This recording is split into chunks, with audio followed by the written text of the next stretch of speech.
ہمارے تحصیل رپورٹر خالد فاروق وٹو کی منشن آباد سے رپورٹ۔ اسسٹنٹ کمشنر عتیق اللہ خان نے منشن آباد شہر میں نکاسیاب سسٹم میں بہتری پیدا کرنے کے لیے عملی اقدامات کا آغاز کر دیا ہے۔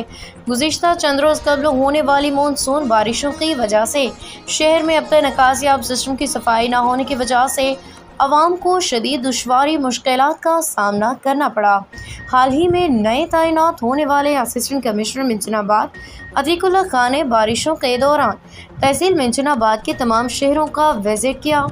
منشن آباد شہر، منڈی صادق گنج، میکلوڈ گنج میں آبی سسٹم ناکارہ ہونے کی وجہ سے سیلابی صورتحال پہ شدید برہمی کا اظہار کیا۔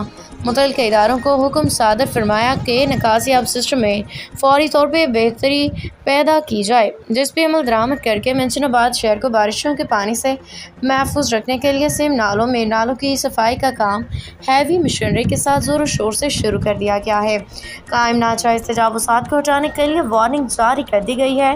سول سوسائٹی انجمن تاجران متاثرہ عوام نے اسسٹنٹ کمشنر منشن آباد عتیق اللہ خان کی کارکردگی کو سراہتے ہوئے قابل تحسین عمل قرار دیا ہے۔